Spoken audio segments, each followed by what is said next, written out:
बिस्मिल्लाहिर्रहमानिर्रहीम अस्सलाम वालेकुम। कैसे हैं प्यारे बहन भाई? उम्मीद करती हूँ आप खैरियत से होंगे। अल्लाह पाक से दुआ है जहाँ रहें खुश रहें, आबाद रहें, हँसते मुस्कुराते रहें, हैप्पी रहें। तो आज मैं आपके लिए बहुत ज़बरदस्त झटपट 15 से 20 मिनट 25 मिनट के अंदर अंदर बनने वाली ये रेसिपी लाई हूँ। इसे जी हम फार्मी टीनिया कहते हैं और चपना भी कहते हैं। इनको अच्छी तरह धोकर इनको छिलके उतार कर मैंने पीस में इस तरह कट कर लिया है। तो इनको अच्छी तरह धो लीजिएगा, कटिंग से पहले धोइएगा छीलने के बाद। तो बहुत ज़बरदस्त ये रेसिपी बनती है, बहुत ही मज़े की बनती है। सब्ज़ मिर्चें लेंगे 4 से 5, छोटे साइज़ की मिर्चें 4-5 है, इसलिए प्याज 1 अदद लेंगे और 2 बड़े साइज़ के टमाटर देख लें का माशाल्लाह काफ़ी बड़े हैं। अगर छोटे हैं तो आप 3 ले लीजिएगा। तो बहुत मज़े की ये रेसिपी बनती है, बहुत ही ज़बरदस्त। ख़ास तौर पर कि दोपहर के टाइम इसे बनाकर बहुत एंजॉय किया जाता है। और दूसरा ये काली मिर्च में बनेगी, काली मिर्च के साथ पकाएंगे इसे। तो मैं इसको पकाने का तरीका आपको बताती हूँ, बहुत ही सिंपल है, झटपट बनने वाली है ये। सुरख मिर्च कम डलेगी, काली मिर्च ज़्यादा डलेगी। हाफ़ कप मैंने ऑयल ले लिया, उसमें एक जो मैंने अभी दिखाया था आपको वीडियो में, वो मैंने स्लाइस कर ली है, उसके कटिंग कर ली है उसकी। ज़्यादा कटिंग बारीक करने की ज़रूरत नहीं है, हम इसे थोड़ा-सा लाइट ब्राउन करेंगे। लाइट ब्राउन होते ही हम इसके अंदर अपनी सब्ज़ मिर्चें भी कट करके डालेंगे और उसके बाद टमाटर भी डालेंगे। लेकिन मिर्चें और प्याज़ थोड़ा और ब्राउन हो जाएगा तब डालेंगे टमाटर। तो प्याज़ हमारा हो चुका है रेडी, तो इतना ही हमें करना था। तो अब हम इसके अंदर सब्ज़ मिर्चें डाल देंगे। मिर्चें आप अपने हिसाब से जिस तरह कट करती हैं कर सकती हैं। तो यहाँ मिर्चों को भी मैं थोड़ा-सा फ्राई कर लूँगी, उसके साथ ही हम अपने टमाटर भी डालेंगे। जहाँ देखें जी माशाल्लाह प्याज़ और सब्ज़ मिर्चें देख सकती हैं कि प्याज़ का कलर गोल्डन होना शुरू हो चुका है। अब क्यूब्स में कट किए हुए दोनों टमाटर हम इसके अंदर डाल देंगे और इन्हें इतना पकाएँगे इसमें लो आँच पर कि ये टमाटर सॉफ्ट होकर एक बैटर सा बन जाए, ठीक है? हमारी ग्रेवी बन जाए इसकी। तो अभी हम पानी नहीं लगाएँगे। यहाँ देखें जी माशाल्लाह टमाटर गायब हो चुके हैं हमारे, इसके ग्रेवी सी बन गई है। आधा कप पानी डालेंगे क्योंकि मसाला जब हम डालते हैं ना तो वो बहुत ही ऐसा लगता है कि हमें नाक के अंदर जा रहा है, जलन महसूस होती है। नमक, हल्दी और सुरख मिर्च हाफ़ टी स्पून है और काली मिर्च 1 टी स्पून है।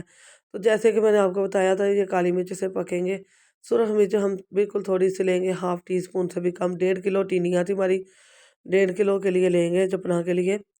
तो बहुत ज़बरदस्त बनती हैं। इससे ज़्यादा काली मिर्च में पकाए ना तो बहुत ही टेस्टफुल बनती है, बहुत ही जायके की। तो बुनाई करते-करते हमारा इतना माशाल्लाह भून चुका है कि अब हम इसके अंदर अपनी टिनिया डालेंगे। हाफ़ टी स्पून नमक है, हाफ़ टी स्पून हल्दी पाउडर, हाफ़ टी स्पून ही सुरख मिर्च है। छोटे खाने का चम्मच आधा-आधा लिया है मैंने। और जो काली मिर्च थी वो 1 टीस्पून जो है, छोटा खाने का चम्मच चाय वाला भर के लिया था। अब आधा गिलास लगाएँगे इसमें पानी, 1 कप के करीब नॉर्मल जो कप होता है। इसके अंदर हम अपनी टिनिया को चपना को डाल देंगे और अब हम इसे एक बार मिक्स करके इसे ढाँप के रख देंगे जी 10 से 12 मिनट के लिए। 10-12 मिनट के बाद मैं आपको दिखाऊँगी इसकी कंडीशन क्या है, ये कैसी बनी है। और आपने चम्मच इसके अंदर से निकाल देना है, इसको अच्छी तरह ढाँप के रख देना है, ठीक है? आपने इसको 10 से 12 मिनट बाद ही छेड़ना है। तो यहाँ देखिए जी माशाल्लाह पकते हुए ये देखिए 10 से 12 मिनट हो चुके हैं और ये काफ़ी हद तक पक चुकी हैं। अब सिर्फ़ इसके अंदर थोड़ा-सा पानी रह गया है।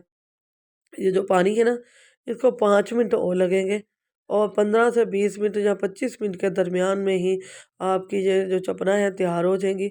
बहुत ज़बरदस्त है, ये टीने की बहन है, टीनिया और चपना बहुत ज़बरदस्त बनती हैं। ये काली मिर्च में पकती हैं। अगर चैनल पर नए हैं तो सब्सक्राइब ज़रूर कीजिएगा और मुझे ज़रूर बताइएगा कि कहाँ से मेरी वीडियो देखी जा रही है और कौन-कौन इस तरीके से पकाता है।